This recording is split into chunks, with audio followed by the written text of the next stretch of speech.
Hello, my dear kids. I hope all are fine at your home, right? Yes. So now let us move to the second chapter. That's a beautiful, beautiful poem of your honeysuckle book. You can see the image. Yes, a house, a home. Now let us find that what exactly a house and a home is. So as we all know that a house is made up of different kind of things, right? It can be a pakka house, it can be a kacha house. We can talk about the infrastructure that we involve to make a house. But whereas a home means where people live or the family, the relationship, right? That is called a home. Means a house is made a home only by the family members who live inside that particular house. So house is nothing but it's an infrastructure, we can say, right? So it's a man-made thing. What? A house. Whereas a home is talking about the relationship that we create or the bond we create between our relationship, right, within our cousins, siblings, father, mother, grandparents, and so on. So all this relationship lives inside a home, not a house. And house is a man-made thing. It's an infrastructure, right? So my dear student, this poem is of two stanza written by Lauren M. Halley. So it's my request to all my dear kids that please open your book and just read it out, the two stanza, and I'll be going on explaining the two stanza, right? So let us read first. So here on your screen you can see four sentences. Now let me read for you that here the poet is saying that in this poem the poet has explained the difference between a house and a home. As I told you, house is a man-made thing, whereas home is all the relationship which lives under that particular infrastructure, right? So he wants to elaborate what the role of the family member inside the house or inside the home. So he's trying to say that what a father does, what a grandparent does, so how are their relationship inside that particular home, right? So here the poet is talking about all the relationship which is maintained inside a home, right? So here it's a beautiful poem, my dear student, and I want each of you to read each stanza and try to explain yourself first, right? My dear student, you can see the first paragraph of your book. You can see the first sentence. It is asking us that what is a house? As I told you, it's just an infrastructure, right? So if I tell you a simple example, what is school? Right? First of all, a school, we will say that it's a building. Then only we'll go deeper into that we will say that it has lots of room. There students go to read. We find teachers inside a school. So first and foremost thing, if we talk about school, then we will say that yes, it's a building of many rooms, right? Similarly, in this poem, you can see that the first question is being asked to us that what is a house, right? And here the poet wants to say that, okay, here the poet wants to define or differentiate between a house and a home. He says that a house is made of bricks, stone, and hardwood. It also has fine panes, chimney, window glass, doors, corridors, roof, and tile roofs. A home is another name for loving family members who take care of each other and work selflessly for one another.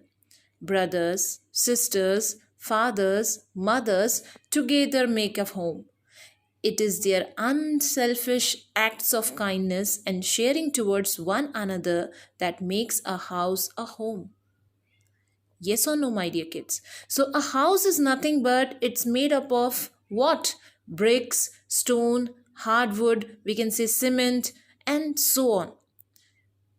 Where it consists of panes, chimney, the kitchen chimney, window, glass, doors, corridors, roof, and it can have tiled floors. Yes or no? So here the poet is trying to say the difference between a house and a home. So this is all about a house. It is made up of whatever element you can see on the screen, right? Whereas a home means where the family members or the loving family members live inside that particular house by creating love, affection, kindness, selfless love, and take care of each other, right? So, similarly, as we find in our house, we live with mother, father, brother, sister, grandparents, and we create the bond between each other, the selfless love. Right now, let us move to the stanza. Now, my dear student, you can see here on the screen there is a stanza 1 and the blue letter, the blue color sentences are all the glossary or the meaning to this particular stanza. So you can write it in your copy for your self study or for your self understanding. Okay. So here you can see the first meaning is yard, second is eaves, then stucco and chimney. So you can read it out for yourself, right? Now let me explain you exactly that what this stanza 1 talks about or what the poet is trying to convey us. And you can see on the screen the first line. There is a question mark at the end. That is, what is a house? It's very simple. All the answer is being written down. You can see, my dear student, what is a house? It's nothing but it is made up of brick, stone, wood. It is saying that it's made up of brick, stone, wood, and that's hard. Some window, glass, and perhaps a yard. It eaves and chimneys and tile floors and stucco and roof and lots of doors. So as I told you in this blue letter or the blue color, it's written all the meaning here. You can read it out. Like what is the meaning of yard? It is written a measuring unit, right? Now, what is eaves?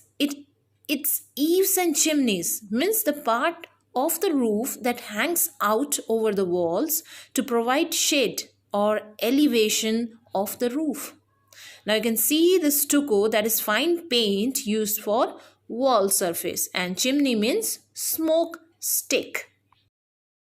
So here the first stanza, the poet is explaining the ingredients or the material used to make a house.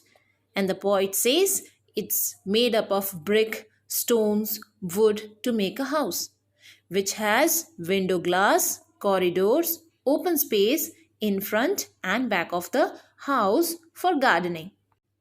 And many houses have tile floors, right? So the houses also differ from person to person. It's not that necessary that every house should be or should have this tile floor, right? It can be cement floor as well. Yes or no? So here the house mostly are found as tile floors with fine paints, roof, elevation of the roof and many doors that give it a perfect look of a house, and thus a house is completely non-living thing. So I hope the first stanza is clear to all my dear kids. Now let us move to the next stanza, this stanza 2. Here again there is a question mark in the first sentence that what is a home? You can read it out. It's loving and family and doing for others. It's brother and sisters and fathers and mothers. It's unselfish acts and kindly sharing and showing your loved ones you are always caring. So as we have read in the first stanza, the poet wants to say us that what is a house? And in second stanza, it is talking about what is a home. So here you can see that a home is nothing but it's all about a loving, caring, selfless love family where they care for each other, where father, mother, brother, sister, grandparents all live together inside a house, which is a non-living thing, but here they live and they create bond between each other. Therefore, the poet explain the nature of a home, what makes a house a home, and it is a family members, brothers, sister, mother, father who together make a home. Their acts without any selfless interest and their concern for each other, their wish to work for each other's happiness and well-being. Don't you think that our father, he loves us? Our mother loves us, our grandparents loves us, and they do care for us, and they show their love towards us. Similarly, here in every family, they have the love and affection to each other. This is all about the poem. My dear student, never say poem. Always try to say it's a poem. What? It's a poem, right? So, this I want everyone to read each line and try to explain yourself. If you face any doubt, please feel free to call me anytime and I'll be really very happy. Thank you all.